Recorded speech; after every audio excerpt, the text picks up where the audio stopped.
Hello mga people at mga kapitbahay, sa mga loyalist, sa mga DDS, maging sino ka man, halika dito at may pag-usapan tayo. Kung natatandaan nyo, merong nagtanong kay VP Sara noon kung tutulungan ba niya ang ating Pangulo or hindi. At ang sagot niya, hindi. No. Ayoko na tumulong sa Pangulo. At ngayon, merong interview si Cheryl Cosim sa presidente at narinig ko mismo dahil nanood ako. Sabi niya, kung ayaw mo na tumulong, kung hindi ka nakakatulong, get out of the way. Tama nga naman. Hindi ka na nga nakakatulong, panira ka pa, tumabi ka na lang at gawin ng Pangulo. Kahit yung trabaho mo na iniwan mo, kaya niyang gawin.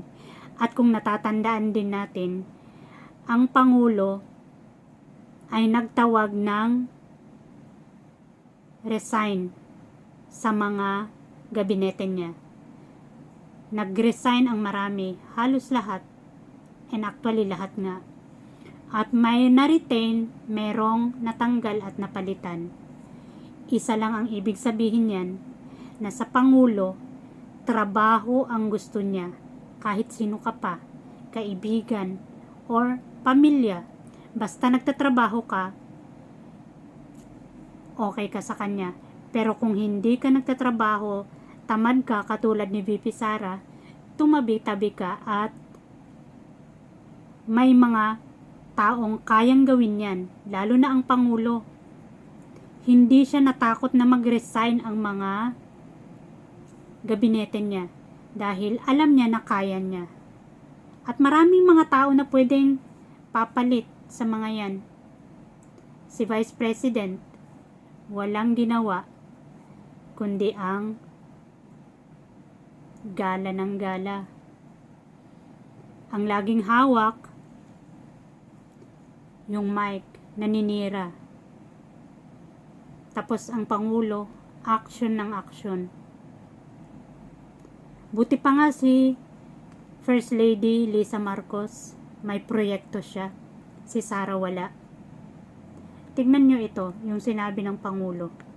Saktong-sakto. At matatamaan dyan ang Vice President. Ganon din yung mga ibang opisyal, mga senators na walang ginagawa. Sayang yung pasahod natin sa kanila. Totoo tong sinabi ng Pangulo. Kahit kaibigan ka pa niya, walang personalan. Sa labas, magkaibigan kayo. Sa trabaho, trabaho lang. Walang personalan. 'Di ba? Sampal sa mukha ni Sara Lustay itong sinabi ng Pangulo. Much love and God bless.